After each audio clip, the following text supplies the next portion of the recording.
Dans l'espace, l'eau est plus rare que l'or. Et le peu d'eau qui s'y trouve est toujours gelé. Toujours, non.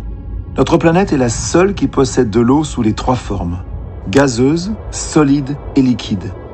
Et c'est ce miracle qui a permis la vie. Si la Terre était seulement 5% plus proche du Soleil, elle serait un désert brûlant, sans eau comme Vénus. Si la Terre était seulement 3% plus éloignée du Soleil, elle serait un désert glacé comme Mars. L'eau a fait de la Terre une planète vivante. Notre Terre possède 1,4 milliard de kilomètres cubes d'eau. Enlevons l'eau salée, inutilisable pour nous. Enlevons l'eau glacée des pôles et celles profondément enfouies dans le sol qui sont inaccessibles pour l'homme. Que nous reste-t-il? Il nous reste seulement 0,02% de toute l'eau de la planète. Ça correspond au volume du lac Baïkal en Russie, le plus grand lac du monde. C'est l'eau que nous accorde la nature chaque année, pas plus.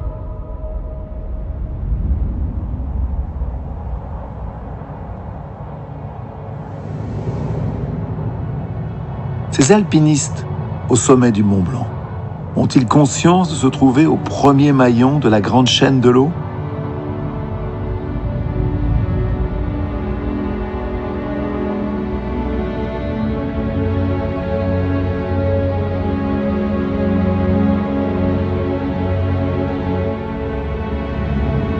La haute montagne est un de nos grands réservoirs d'eau.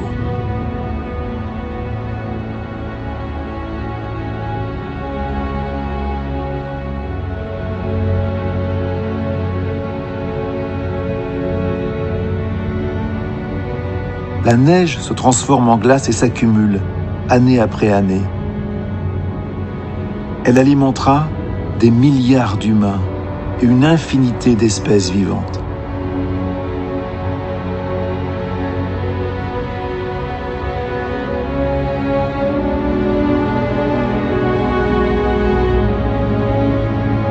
Le soleil fait peu à peu fondre l'eau gelée stockée sur les sommets. Libérée, l'eau se lance dans son grand voyage vers l'océan.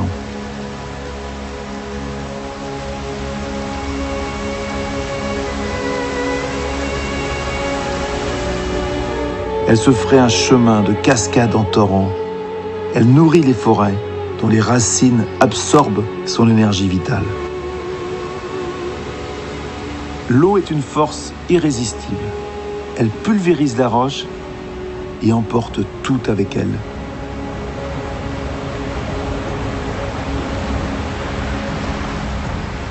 Lorsqu'elle prend de la vitesse, son pouvoir destructeur s'accentue.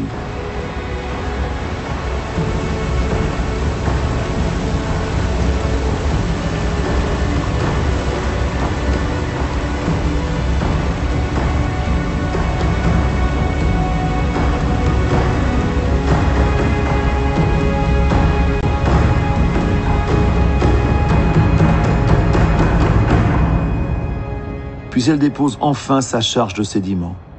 Elle donne naissance aux plaines et aux deltas, les terres les plus fertiles de la planète.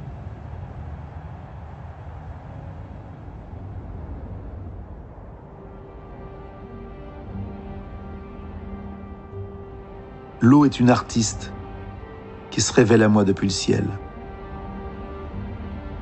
Au Kenya, le lac Magadi était autrefois peuplé d'hippopotames, de crocodiles et de poissons. Il s'est peu à peu asséché. Aujourd'hui, il me fait penser à une planète inconnue.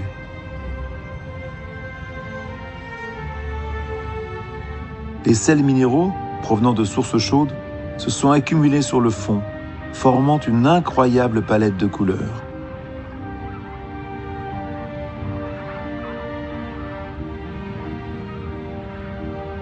L'une des rares espèces qui survit ici est un flamant rose. Il se nourrit des micro-organismes qui prolifèrent dans ces eaux chaudes. Les marais sont d'une incroyable richesse, car ils offrent une multitude d'habitats et de la nourriture à profusion. Ils se gonflent comme une éponge pendant les inondations et restituent l'eau en période de sécheresse. Cette étrange mosaïque que j'ai filmée au Congo sont les vestiges d'anciennes pratiques agricoles dont le Marais garde la mémoire. Depuis 4,5 milliards d'années, c'est la même eau qui circule sans fin à travers toutes les espèces vivantes. Je bois l'eau qui a désaltéré les dinosaures.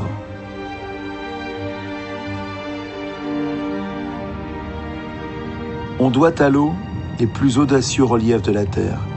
Elle a mis des millions d'années à sculpter le Grand Canyon de Colorado aux États-Unis.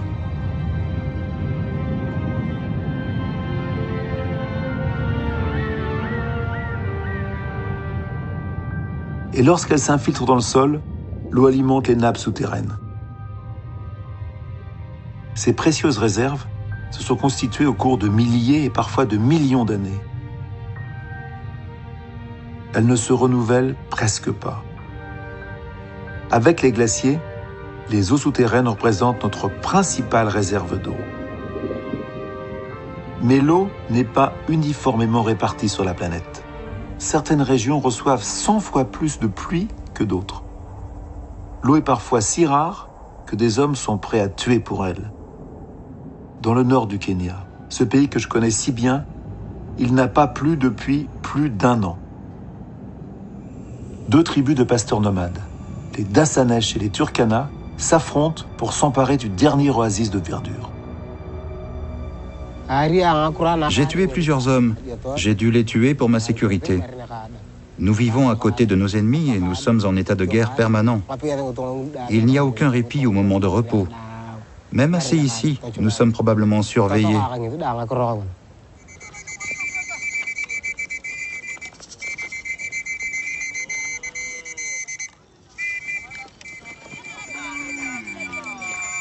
Ces hommes risquent leur vie tous les jours pour trouver de l'eau.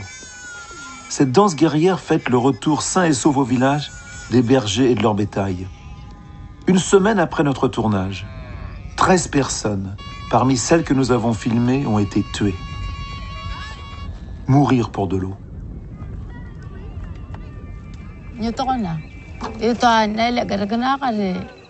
J'ai peur quand mes enfants emmènent mes animaux paître et boire dans le delta.